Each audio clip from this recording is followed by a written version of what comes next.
Welcome to another CHRO Conversation, hosted by the Center for Executive Succession at the Darla Moore School of Business.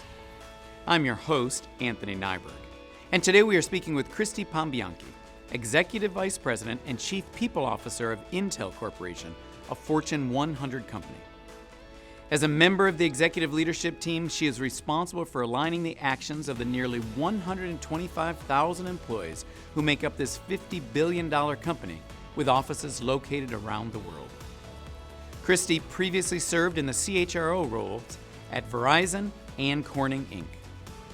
Christy is a fellow of the National Academy of Human Resources, serves on the boards of NAHR, CARS at Cornell University, the Health Transformation Alliance, the Lumina Foundation, and is currently serving in the role of chair of the board for the Center for Executive Succession.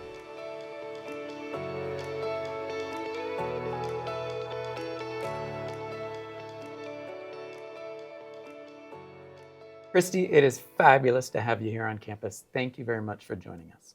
Great to be here. So I'd like to jump in by talking to you about AI. So we're still a hot topic. We've certainly now at least a year into really what's been going on with Gen AI and what's captured everybody's attention. Can you share a little bit where you think particularly HR is in this journey? So I'm somebody that loves technology, so I probably lean heavily into the promise of what AI can bring to the workplace, to the HR function, to employees, to productivity, et cetera. So for where HR is on the journey, I still think that we're early in. Maybe we're 25% of the way into the full, whatever the full promise is. And I think that's still being defined, which is why I don't think we could be farther than 25% of the way in.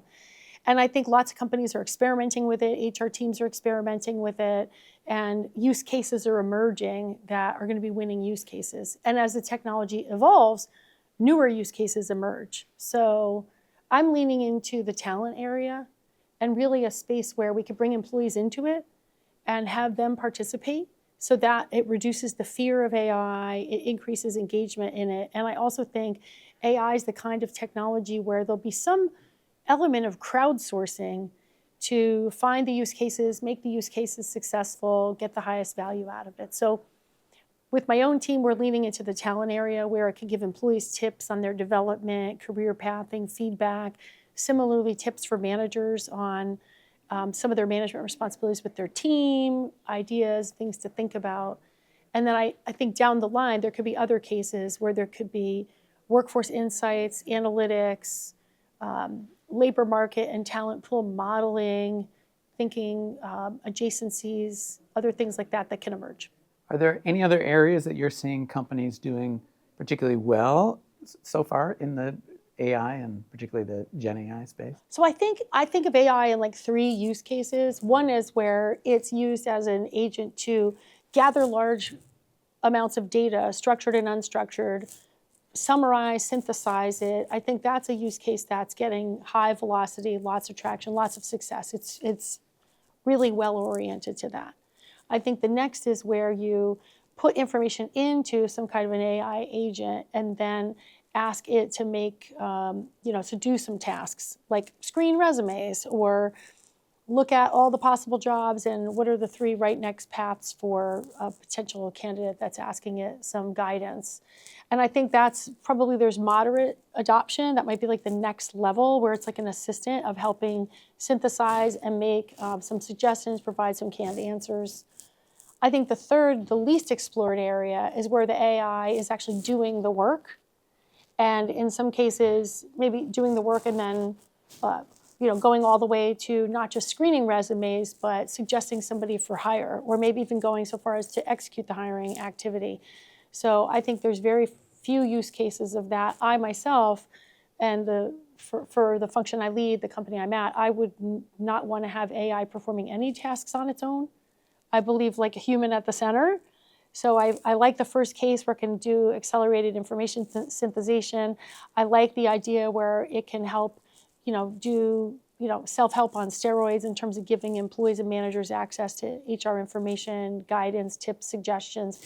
And then I like in the third area, AI could do the work, but it should serve up the summary, show its work, and give the recommendations where a human can then still make the decisive decision.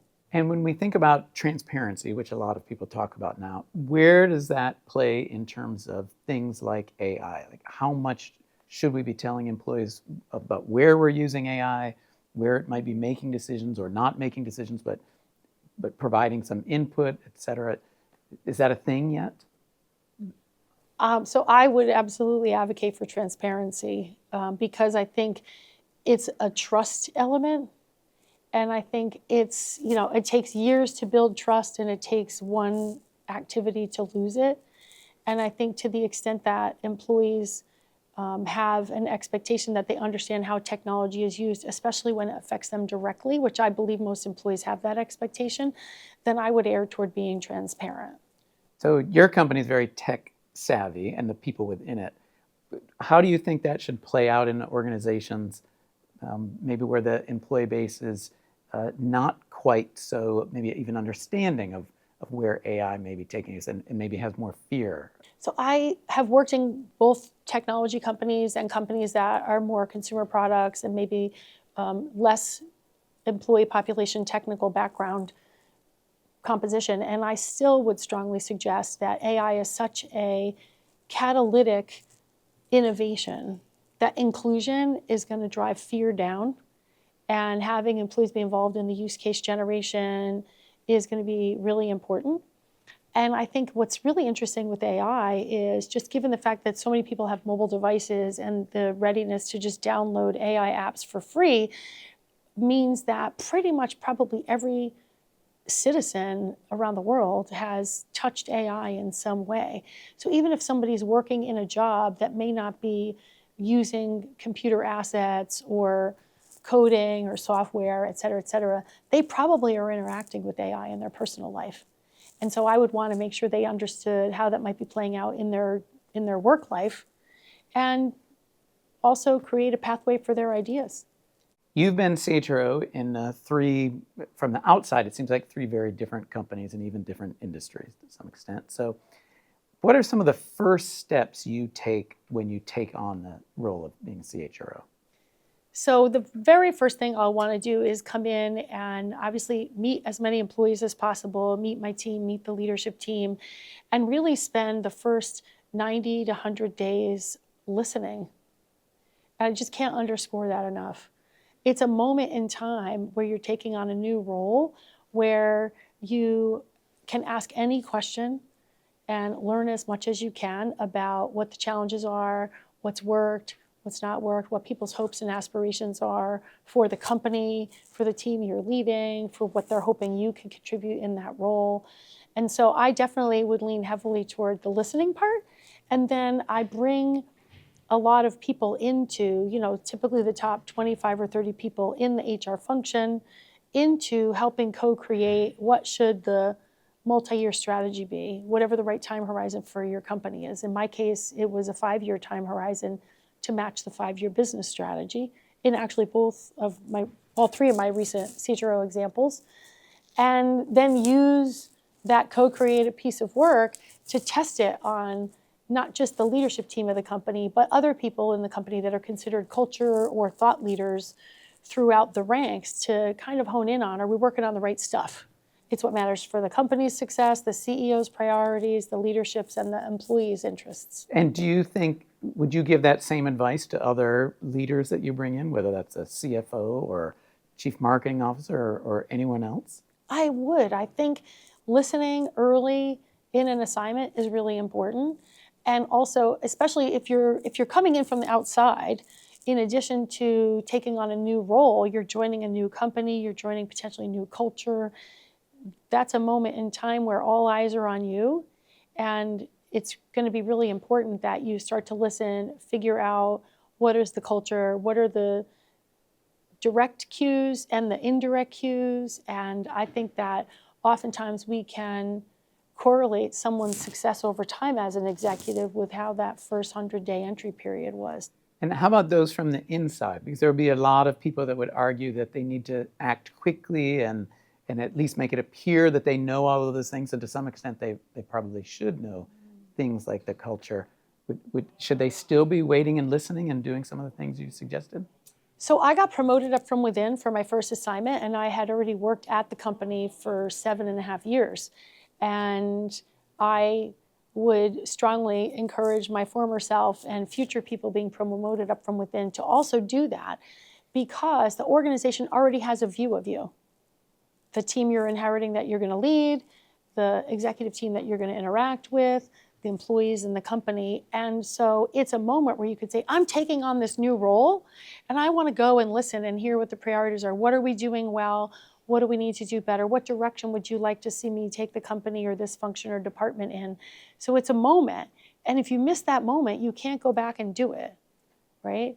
And oftentimes, when you're promoted up from within, the stakes are very high as well. Just as high and as high risk as somebody coming in from the outside. So I would give myself the same advice. Now, you've had really unique experiences in dealing with the board. And can you share a little bit what you think the CHRO's role is in dealing with the board of directors? So I have had the pleasure of working at 4 great companies, 3 where I've interacted with the board. And in all 3 cases, the board has been, first, incredibly talented people and incredibly gracious with their time and their expertise for me whenever I asked or needed it. So that's one of the things I would say is kind of exciting when you start to get to meet people on your board and learn about their background and the breadth of their experience. I would say the companies I've worked at had also a high engagement model with the board. So there was a fair amount of fluidity. There would be, not only board meetings or committee meetings, but there could be, some structured dinners or networking activities. So management got to know the board and what was important to them, and likewise the board got to know the management team members. So that was also enriching. I would say over time, depending on the priorities, I would be asked to come and report to the board at a full board discussion or take something into committee that was a priority for the board. My advice in those circumstances is first be clear on the assignment and check for understanding. Like, these are super basics, like I've heard this request, this is what I'm going to prepare. Does this meet your request? So I would say don't assume, and definitely double, triple check. And then also confer with your CEO to make sure that's also in alignment with their understanding, so that as the work advances and you're bringing things to the board or to one of your committees, it's aligned with the expectation of the board. You understand what problem or question you're trying to help address. And I have just a personal philosophy that I've applied in the compensation committees I've managed for the last 17 years now, which is I never want to make my comp committee chair in particular or the committee members look for the problems. So I think it's really important. Board members are super busy. They have a fiduciary obligation to the company. As an officer, we have fiduciary obligations to the company. When we come together, it's not only to advance that work, but it's to manage and oversee that risk. And so I will oftentimes orient the content toward, here's all the core standard parts of business, and here's a problem I'm wrestling with, and here's the way I'm framing it up, here's how I'm thinking about it, but I'd like your input. And the other thing I do in order to be able to do that is, where possible, try to bring things to the committee so they have, I like to call, 2 bites at the apple. So I'm going to serve up a problem, suggest how I'm thinking about it, get their input, and then come back with a proposal where I'm asking for their approval of something. So again, you had mentioned transparency earlier. So again, transparency with the board being particularly important there? Very important, very important. And I think that it's, 1, because for time efficiency, and 2, for trust, right? I, again, want the board members that I'm supporting to feel a high trust that if they ask me for something, they're going to get all of the information, the facts that are relevant, that I don't have an agenda. I'm not trying to sell or manage a message to them, and that it would be a mistake on my part. And then second, I would miss the benefit and the opportunity to have their wisdom and their input on the problems I'm trying to solve. Do you have advice for new CHROs that are sometimes maybe reluctant to talk to boards, or describe having a CEO that would like to manage those relationships really closely, and So CHROs feel a little squeezed there? So I think I would say if I look at where I was when I started out as a CHRO and where I am today, it definitely evolves over the arc of time with experience and tenure. Some of it's earned, some of it's situational.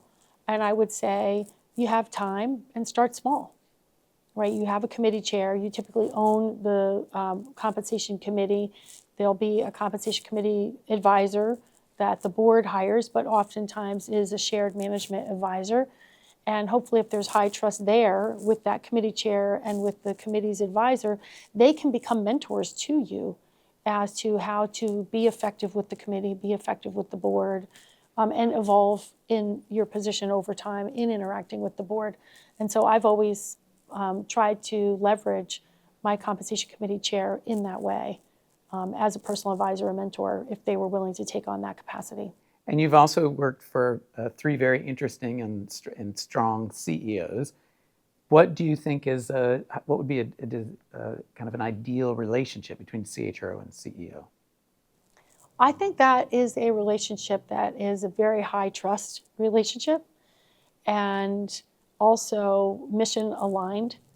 And so, the CEO has such a huge responsibility to run the enterprise, deliver on the plans, but also typically the CEO is the person setting the really long-range goals. And I have had the pleasure of working for 3 CEOs who really viewed it as their life's work to either continue to drive, transform, or help the company that they were leading. So my role as their head of human resources was really well-defined and helping them have the talent, but often drive a cultural transformation for the company that they were leading.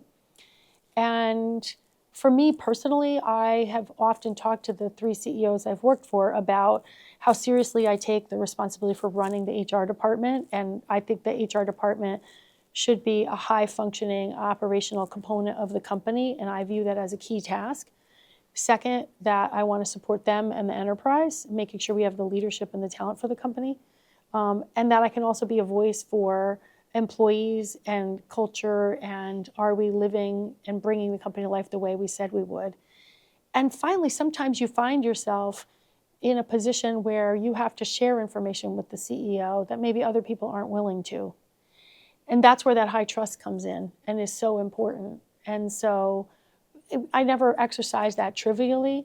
I might be in a position to say, would you be open to some feedback on this topic? I've received it. I feel obligated to share it, but I also want to make sure that that's, that you're in the frame of mind and you're okay with that. And, the CEOs I've worked for have been absolutely open to and wanting to have that insight and that feedback.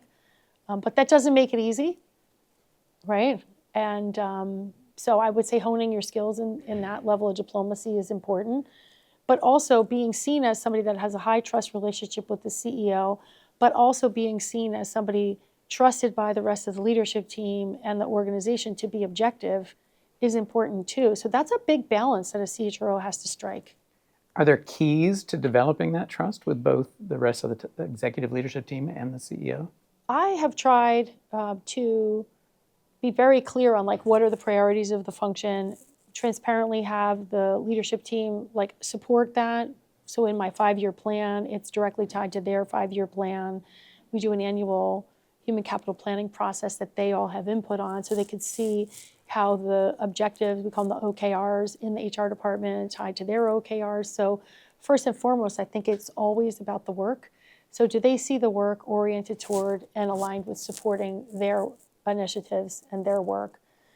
Second, I think spending time with the other members of the leadership team. And then sometimes if there is feedback or there is an issue, let's say that I'm managing with a C-suite team member or senior leader that, let's say they're sharing an issue with me, at the end of the conversation, just from my 3+ decades of doing employee relations, it's no different. It's just a much more senior person. And so I'll often say at the end, okay, this is what I'm taking away is the concern. Here's some of the ways we might address the concern. If I were to do anything to help you, these would be the next steps I would take. I would have to engage so-and-so, or I would have to share this feedback with so-and-so. I won't do that unless you are comfortable with that. And you don't have to tell me now. You could think about it and tell me later. So there's that contracting of what are you going to do with the information provided to you? And I think that does help build the trust and help a CHRO remain effective with the whole team, not just the CEO. So, and in addition to some really remarkable CEOs that you've worked for, before you became CHRO, you also had a number of really legendary people that you've worked for or reported to in different ways. Do you have any lessons that you'd share, particularly for new HR professionals, about what they might take away from those kind of relationships? Yeah, so, there's some basic things you learn early on, particularly in HR, in a business HR role. But most of it is understand the style of the people you're interacting with, how they learn, how they consume information, how they make decisions, and think about how to be most effective with them. I think it's no different with bosses. So I've worked for bosses that were very formal, that they wanted me to come to one-on-ones with kind of prepared material. I worked for other bosses that did not like that style at all and gave me very direct feedback, like not to ever do that again, and wanted me to just come with more of like one page and a couple of items I'm working on and share my thoughts and have a discussion and work the proposal real time with them. So I've worked for different bosses, and one of them even gave me the advice that says, hey, this is a two-way relationship, but you're the employee, you own 60% of it. And they also said to me, don't forget, bosses have egos too. And so I've been able to, I try every time I work for someone to take away like a nugget that almost goes on like my mental shelf of mementos. Like this person gave me these 2 or 3 life lessons this way. And I feel so fortunate to have had that set of experiences and taken those pieces away with me. And some of it's also situational.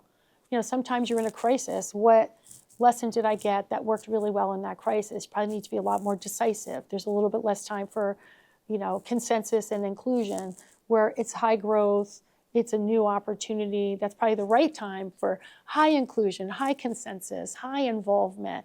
You can tolerate more margins of error, so you could be less directive. And then I have found with my own teams, I try to not make them have to figure out how I work. So I just kind of lay that out for them up front. Like, this tends to be how I work. This tends to be how I think. I don't want you to come and present me, for example, in my case, fully baked, pretty PowerPoints that someone went through 5 reviews on. I'd rather have you come tell me the problem, an idea of how you're thinking about solving it, because I a little bit rather would be in the factory putting in some of my ideas. I'm a little bit like the new math teacher. Like, I'd like to see your work, and if we agree on how the work should get done, I'm probably going to agree with the outcome. Other leaders really are like, no, just come tell me the outcome, and I'll tell you if I like it or not. So I tend to be more of the first, and I try to tell people that. So when I have new team members, they are not uncomfortable, because some of them have come through, I have to have this perfect baked solution. And when that comes all the way to me, I'm like, well, I wanted to be involved a little more. And HR is a little unique in a way that you often have your HR manager, boss that you're reporting to, but you also have substantial responsibilities to the line somewhere down the road. How do you balance that in terms of how you're serving kind of 2 masters in that way? Yeah, I think that's a really big challenge for HR professionals. So on the one hand, for your professional expertise, you're aligned with an HR department, you're being managed by HR leaders and executives, and obviously they're setting the tone and the agenda, and in often cases responsible for your performance reviews, remuneration, promotions, all of those things. Meanwhile, at the same time, if you're an embedded resource like a business HR partner, you're out working in a plant, you're out working on a business team, you're out working with a software team, et cetera, your credibility with those business teams, the relationship you have with those business partners is really, really important, because if they're signaling back, this, Christy's not effective, even if I'm effective in the HR chain of command, if I'm not effective in the business, that is going to gate how my career in HR will evolve. So I do think it's a 2-part equation, and you have to be mindful of both parts, even if you're in a center of excellence. If you're designing solutions that are not effective and no employees in the company want to use, that feedback loop is really important and can't be ignored. So, Christy, what do you think are some of the big people challenges that you see companies having to face over the next few years? So I think it's a super exciting time, because there's another big technology innovation, AI, and I think that's going to have a multifaceted impact on the world of work. that we're just at the very early stages of understanding. So I think for sure one of the big challenges will be just continuing to monitor that and understand what impact that has. I think second, we still are in the middle of this, massive generational shift in the world of work.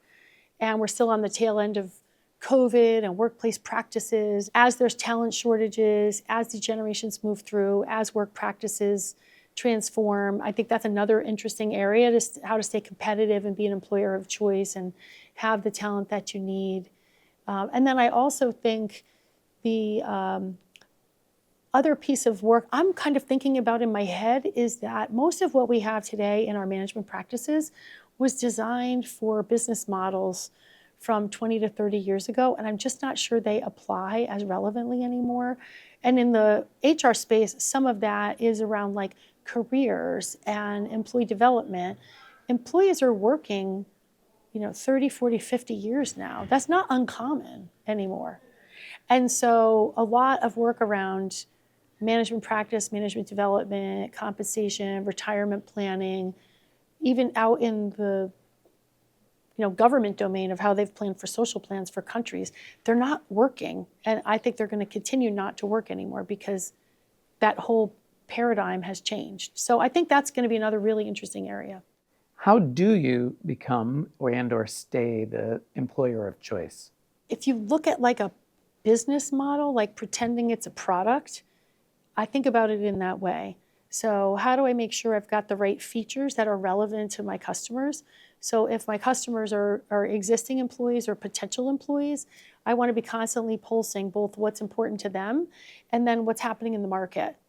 So did the standards for the labor market move? Did I keep up with them? Do I want to keep up with them? Do I want to be doing something different? And having that feedback loop. And there's indicators. You can look at quantitative indicators like turnover or promotion rates and employee survey feedback items, but that won't always tell you the whole story. And sometimes you can have really good data, but then have something else underlying shifting that you might miss. So I think lots of feedback loops and then having a really clear employee value proposition and then refreshing it every couple of years works. And I also think you can actually do blind focus groups like you would do blind product focus groups and have people, not your HR team, not people that are employed by your company, ask people about, would you want to work here? Why would you want to work here? And you learn some startling things, and that I think makes you better. So if you're willing to do that, that's another way to keep your employee value proposition fresh. Thank you again for coming to visit. We love having you on campus and look forward to having you back often. Well, thank you. It's been great to be here. You just listened to another CHRO Conversation. Today, Christy Pombianchi of Intel shared her views regarding how talent drives business strategy and success around the world. On behalf of all of us, who are associated with the Master of Human Resources program and the Center for Executive Succession here at the University of South Carolina, thank you for joining us.